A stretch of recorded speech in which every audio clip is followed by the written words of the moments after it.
taking over, that's a promise, not a threat. Uppercut season off top, you stop breathing.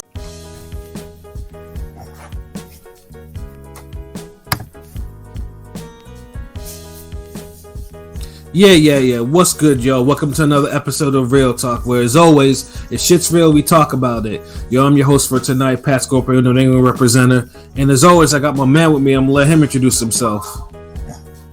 Hey, yo, what it do is no. You know who it is. It's your boy King P, Bodega Box in the building. Ring Game Radio all day on a Sunday. Let's go. Nobody banned today. Bodega? No, nobody banned today. We chilling. We rocking out. Let's go. That's what it is, man. And then also I got my other man with me. I'm gonna let him introduce himself. Hey, what's fly? It's Conscious Pilot, the West Coast Avenger, number one contender, preparing for liftoff. Let's fly on your radio. Let's get it. Yes, sir. Conscious Pilot stays elevated above the clouds, you dig? And yes, brother Shuttleworth the God, he will probably join us a little later in the cast or whatever. And obviously he'll probably weigh in a couple of things. But yeah, we was like, start this shit, without me. So that's what we're doing, man. So yeah, for a weekend without a real big notable card, and when I say notable, I mean a fight that will kind of capture a casual's attention too. It wasn't a bad boxing weekend. I will say that. I will say that just start off with the Berlanga card. In terms of overall, the Berlanga card wasn't that. It was entertaining for what it was. But there are certain criticisms. But the one thing that I won't criticize too, originally I thought Eddie was gonna, we were gonna get one of those rare Eddie cards in the US that are straight up fades, because I know, Paul, you probably saw this. The first two fights on that card were the little guys were carrying the two best fights of the night, probably. Yeah, I was like, Jesus Christ. Yeah, I was like, there were actual wars. There's some fades. There were some true fades on the early card. Yeah, it was Figueroa and was it Velasquez? Yes. Yeah, that was the opener one. And although I don't agree with the scores, because I think they were 90-91. They tore it up in the intro. There was some straight up fades happening. I was that was an opener. That's what you call an opener, a proper opener. Yeah, that was a proper opener. And then Antonio Vargas and Jonathan Rodriguez upped the ante on that one. I was like, Jesus Christ, and honestly too, because I thought that fight, because when I was mentioning it, I thought that fight was something to watch, because like I said, I think Jonathan Rodriguez was the one that he said Cal Yafai into retirement.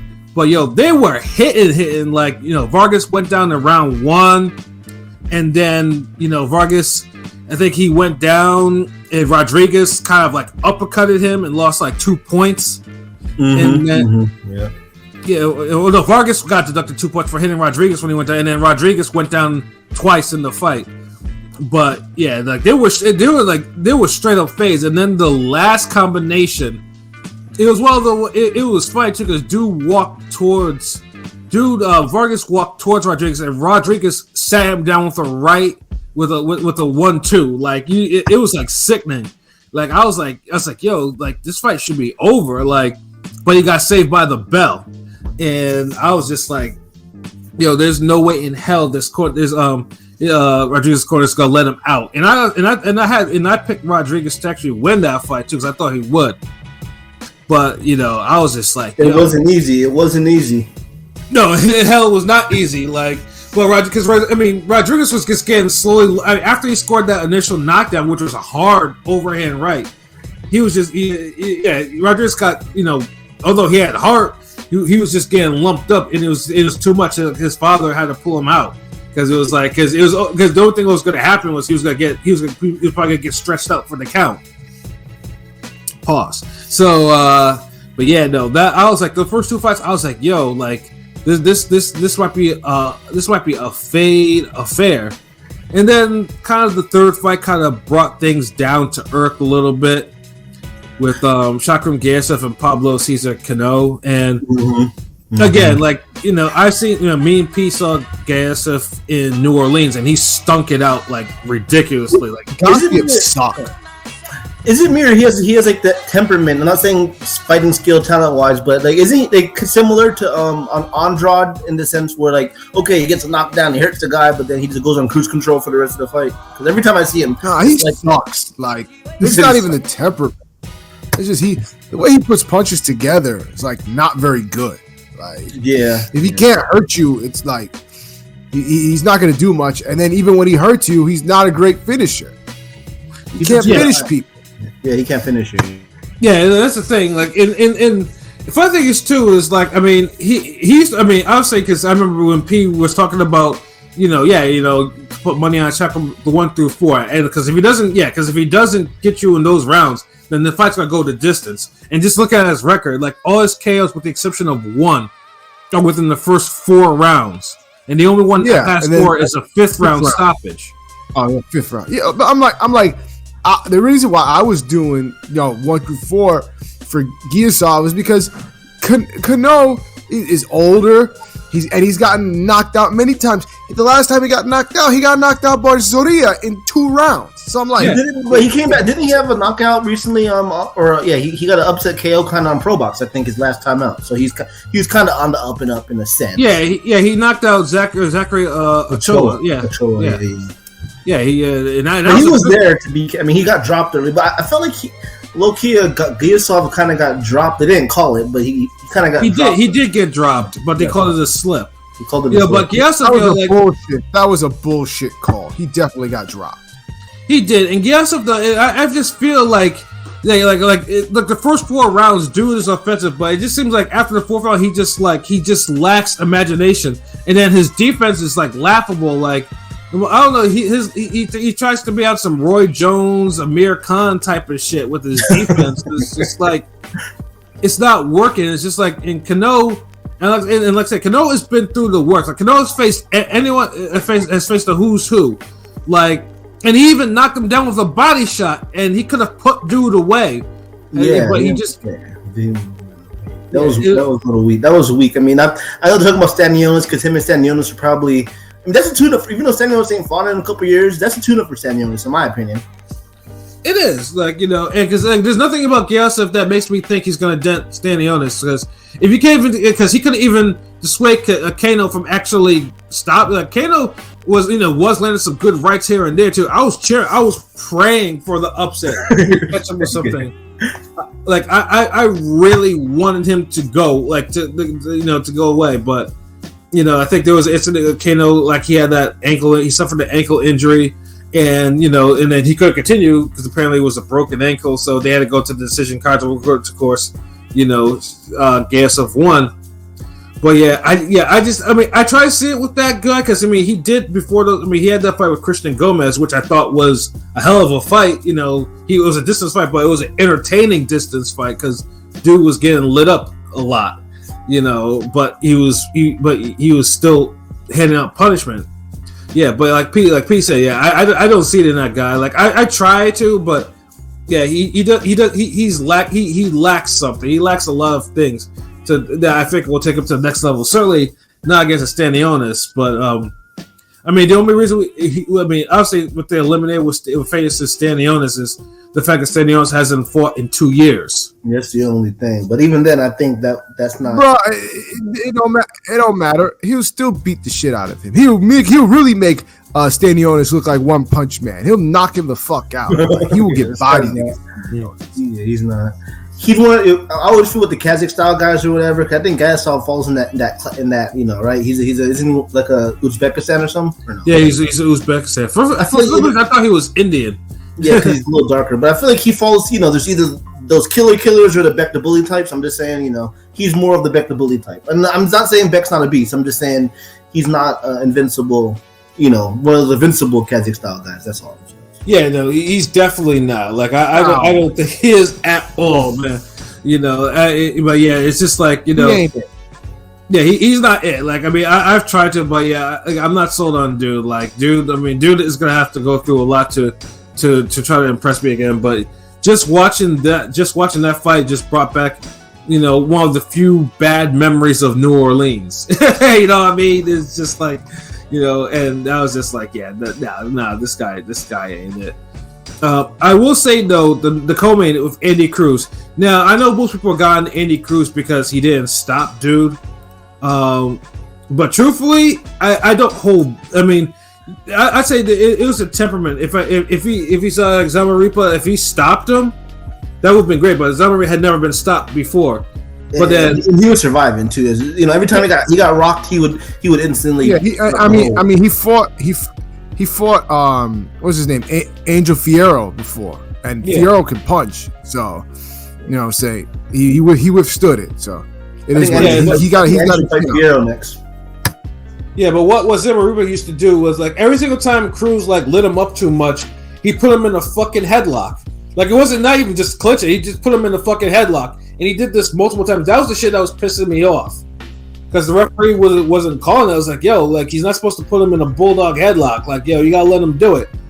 And Cruz, like, I mean, you can tell in the later rounds, like, Andy Cruz was sitting on his punches. Like, he was, like, you could tell he was really trying to get dude out of there. But every single time that, you know, Cruz was getting ready to, like, land a blow, like, Zamaripa would reach up, grab him, put him in that damn headlock. And it was annoying. He fought. It was weird to see a Mexican fighter fight like a boxer puncher and not engage and be a little negative, you know, because usually you'll see the Mexican style kind of out of the Mexican guy, but he fought not to get knocked out, which is a little weird for a Mexican fighter. Yeah, it was, you know. I mean, make no mistake about it though. Cruz got lumped. Cruz lumped him up. And shout out to Android and Anthony Manzano. I see you in the comments. You know, Android solid weekend of boxing. It was for a weekend that wasn't, you know, it wasn't like a known fight weekend, and yeah, Andy Cruz looks slick as fuck. The boxing skills are off the chart. Yeah. Like Andy Cruz had. I mean, I'd say because I know people were saying like he's a light hit. He wasn't light hitting. Like he was trying to get dude out of it. This dude was just crafty enough just to keep himself from actually being KO. Yeah, he wasn't going to be a power puncher, and yeah, at the point he didn't get a KO. You know, he just don't have. I gotta give him like some slack because he did try. He tried. You could tell he's like trying to not be a slapper anymore. But yeah. I'm gonna give him some time because he's not gonna turn into a power puncher overnight. Yes, he's now learning to turn over his punches. Now it's turning over his punches and doing it in like succession, like to try to get someone out, not just throwing one punch to just get like. He'll put his punches together while turning them over. He's getting the hang of it, so he just needs more time, and he'll get all the slapping out. Yeah, he will though, and I was still impressed with his performance, but it was just like this because you know the referee wouldn't stop the fight, and the Mexican wouldn't go away like you know he wouldn't go away like quietly. It just made it look it was just longer than it probably should have been though, but. Cruz was still putting foot to ass. Like he did what he was supposed to do. It was still an A performance. I mean, you know, not the KOs, so it's not an A plus, but he won 10-0. I mean, what else can you ask for? He did.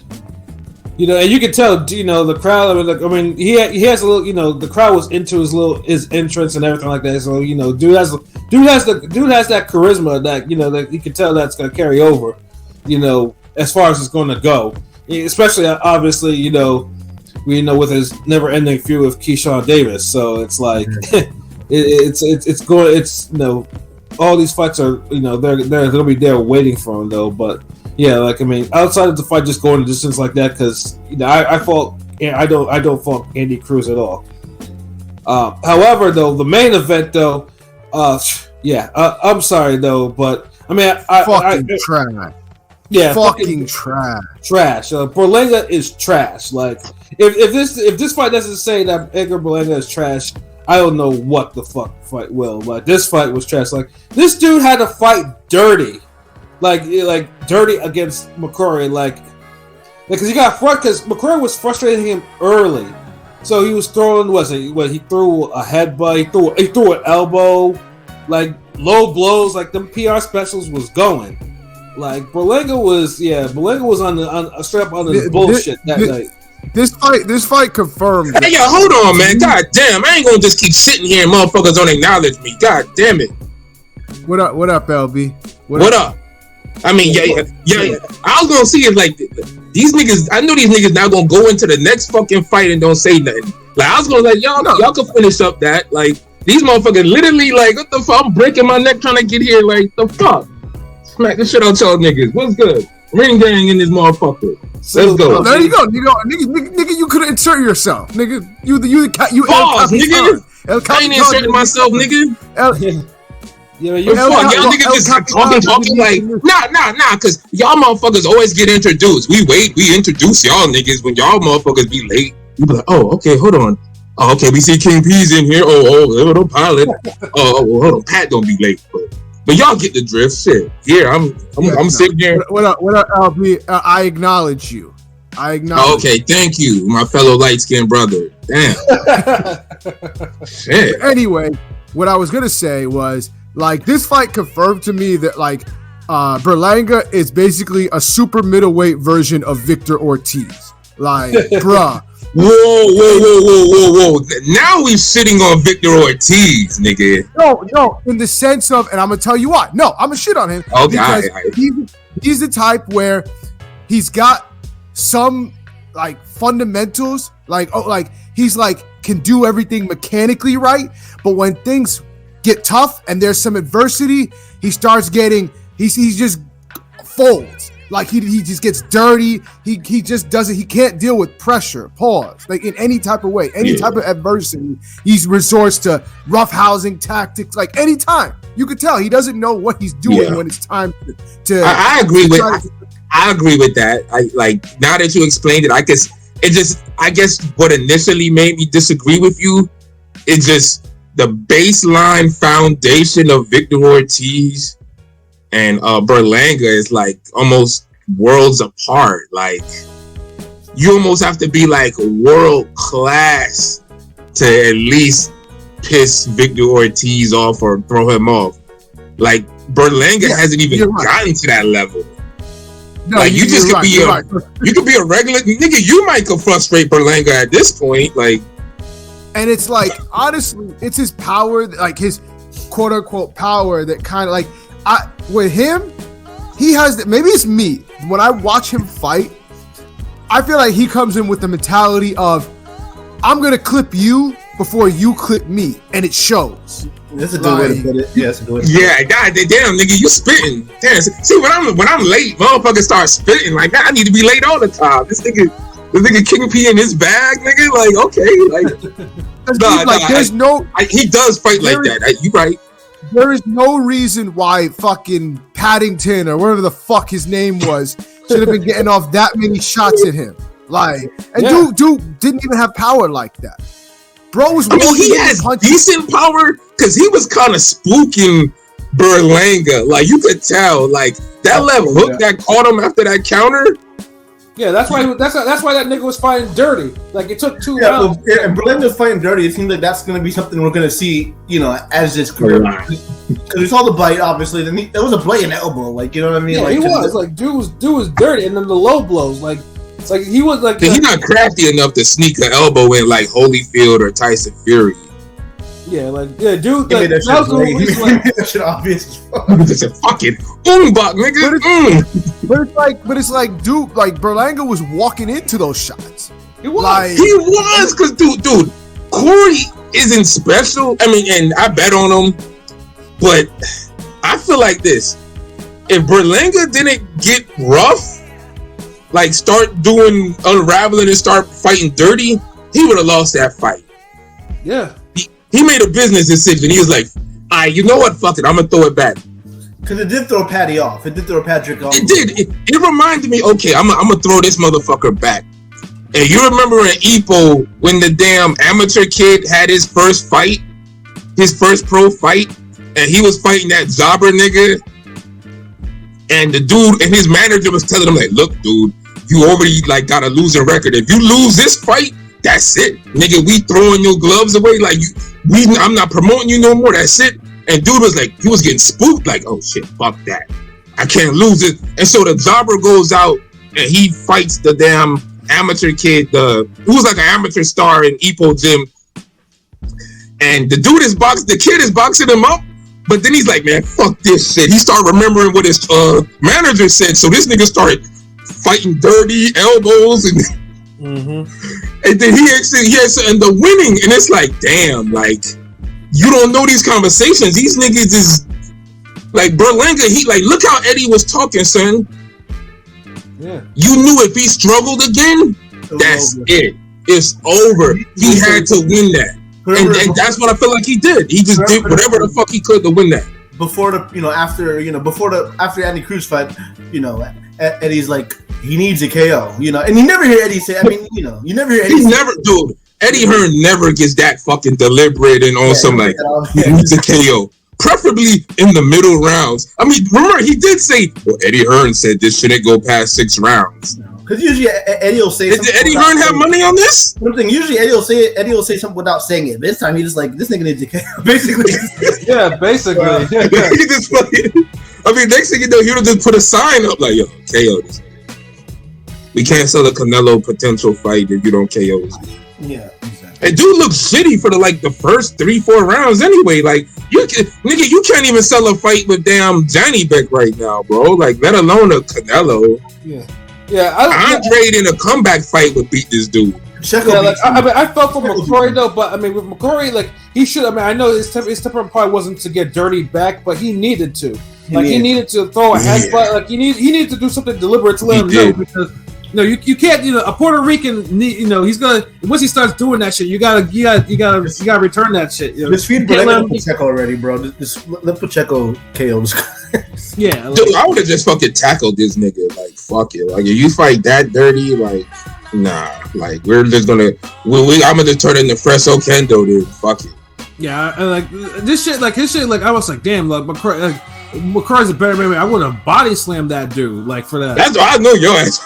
You'd have spun around on one leg. You would have made a whole show about that shit. Yeah, I would have body slammed and make sure his shoulder got dislocated or some shit, nigga. Like facts, because honestly, that's the one thing I really don't like in boxing. I take it personal when a motherfucker fight me dirty, because then it's like all bets are off. If we fight dirty, then yeah, I'm gonna really try to fuck you up, maim you, something. Like I don't like I don't like that dirty shit. Like niggas are damn get permanently fucking. Now I'm gonna start blocking punches with my elbow and stepping on. Yeah, I'm gonna really fuck you up. You fight dirty, nigga.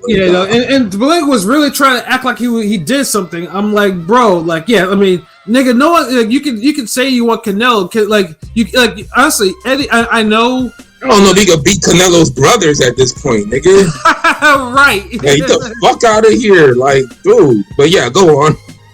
Yeah, it's like I know. I mean, honestly, I know Eddie's saving graces. He has a great relationship with Canelo, but it's just like if Canelo takes this fight, even the Canelo fans wouldn't even be able to defend it. Nah, they will, dude. Canelo fans will defend anything. If you could defend Yildirim, you could defend Berlanga. Honestly, you know what? You're absolutely right. Yeah, because Yildirim was some old bullshit. Absolutely. I mean, I hit my bet with it. That's all I can really say about it. I mean, with the Yildirim, they keep bringing up, oh, he was the Mando or something. Dude, look, we gotta just stop this. Like, yo, niggas don't care about these Mandos and all. It's like once you become a superstar. Niggas don't care about that shit. This is different Ryder. Oh, Ryder's the Mando. Okay, buddy. Dude, why is it like? When's the last time you had a boxing superstar on that level who was literally trying to fight every bullshit Mando he could find? Well, not on his level. I can't remember. Yeah, because I mean, because it don't exist, nigga. Think about this. The last time Floyd took a fight like that had to be in Bruxelles.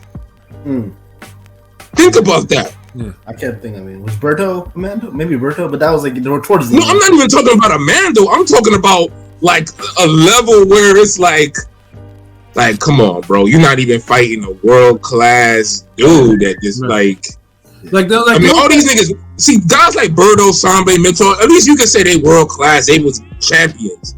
McCrory, this is a nigga that's supposed to be on your level. This is a guy. Look, McCrory's the type of dude where the gym on the other side of town, like on some Prop Joe shit, they bring them niggas over here to spar y'all.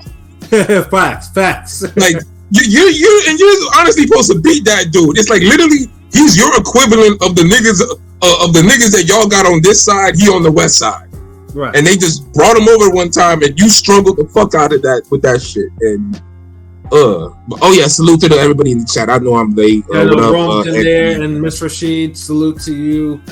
But yeah, Android, what it do? Yeah, Berlanga Rome, you a is funny ass nigga. Nigga feeling extra bright today. Light skin time, y'all funny. Damn. Like, share. No, we appreciate the love, liking and sharing. Good work. Yeah, Good looking out. Berlanga's just like I honestly like. I mean, yeah, like if you struggle with McCrory, like honestly, because you know they fight together, they're gonna put that bullshit on pay per view, and I refuse to support any pay per view with fucking Edgar Berlanga on that shit. Like, bruh needs to be on a free preview. That's his level right now. I don't want to see him in no goddamn main event. Like, you know, and they made a big preview, like the chaos well, that's a little much, but okay. No, man, he's about right. Like, dude, look, bro? Like, look at the free previews PBC be giving niggas sometimes. Yeah, that's true. But I'm saying we be up here like, damn, this needed to be on the main card. Well, damn, this could be his own fucking main event. Fat Joe's still trying to get, Fat Joe's trying to get his investment out there. So it's like they're gonna. Fat Joe was hyping him up. I was like, thank you, congrats to my brother Edgar. Do this. I'm like, but like I said, that's why Eddie signed him, because Berlanga has. Yeah, remember when he was in Top Rank? Tracy, he had his FaceTime with Tracy Morgan and shit. What this nigga do the game? Yeah, finally. Bro, I don't know what it is. Like, dude, these niggas want a Puerto Rican superstar so bad. He's from New York, please from New York, so kind of like Yeah, this is from New York, and Yeah, but they still selling the Puerto Rican angle like hard. Remember, they trying to do the whole rivalry with the Mexican and Mexican Puerto Rico, like stop. Yeah, it's like, this is not a Mexican port. This is not a highlight or a watermark in a fucking Mexico and Puerto Rico rivalry. You get a better fight if you just picked a random Puerto Rican and a random Mexican. You literally would, like, all right, a more competitive fight at least. Yeah, shit. Like, all right, we got 2 Coronas over here. We got Mojo Pork over here. Go. Yeah, I mean, but either way, I don't think Canelo's gonna take this dude. And now, but I mean, hey man, wait. Like, I mean, we don't know, nigga. This Canelo now. Yeah. We at a time we don't put none past none of these niggas, fam. Like, currently at this time, because Canelo has 2 fights left with PBC, unless he breaches the contract, because I just can't see PBC bringing Edgar Berlanga to fight. Tomorrow, quote unquote, we've heard it before, but tomorrow supposedly is the announcement of news. We'll see. Oh, we'll see then. I mean, honestly, yeah. I hope y'all have a Twitter poll ready for this one too.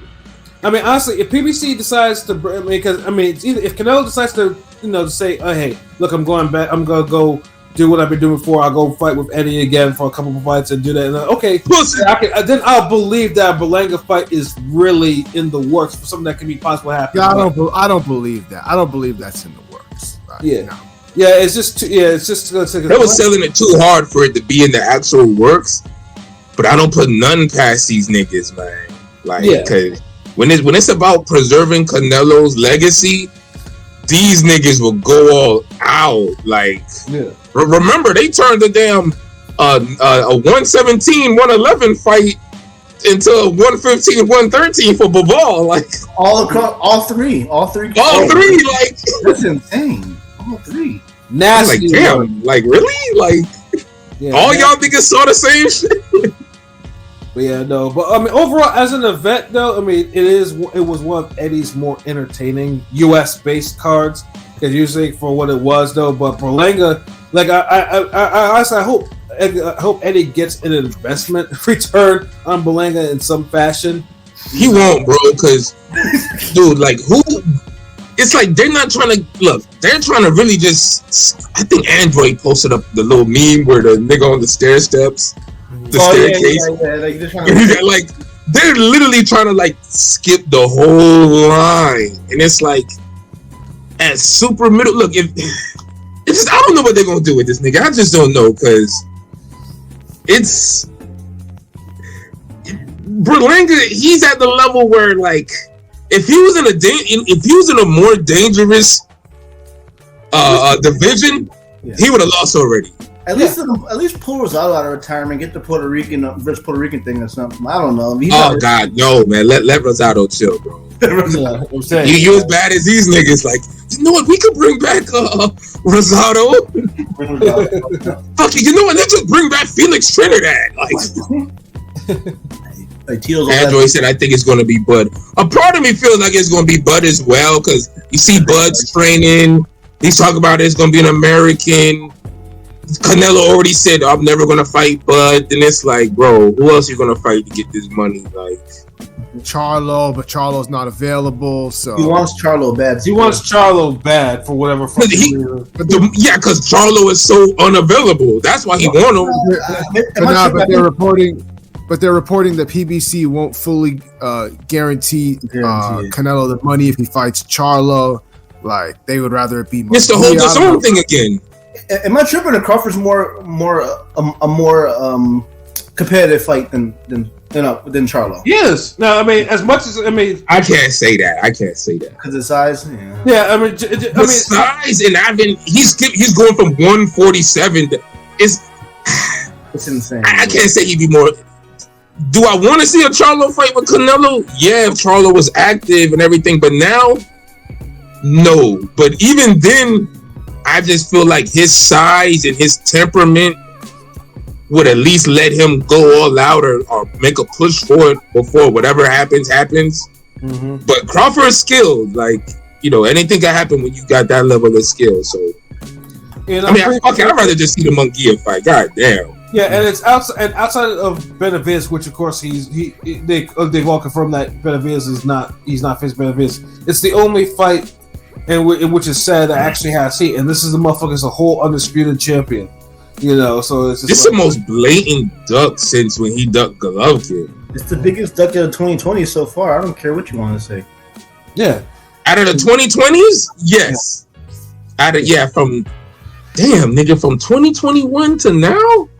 Easily. I mean, you're right though. I can't refute it. Like, that is the biggest duck. You're making him move up to fight his own dude. Because Godzik is under the Canelo banner now, so it's like he's moving up to fight, and you know what I mean. Oh wow, I didn't know that. That's crazy. Yeah, he really treating this like Mortal Kombat. It's like, you can't fight Shang Tsung yet. You gotta go to Goro, Kintaro, Montaro, this Zoro, this nigga. Like, so there you go, Kang. You ain't no boss, nigga. I think that's what it is. I think Canelo is like, part of me thinks that Canelo is just trying to play the big boss thing, like trying to make it to where it's like, okay, if you want that fight, you're gonna have to like I think he wants to fuck Benavidez paws on the negotiations. Like, you're gonna have to take it if you want the fight. I could see that happening. It's like, okay, so they're saying that we don't have to fight him. Basically saying, motherfucker, we'll be fine walking away without you. So when we offer you a deal, you better take it. That's so I could see that happening, but I'm not gonna give Canelo the complete benefit of the doubt. So I just see that happening.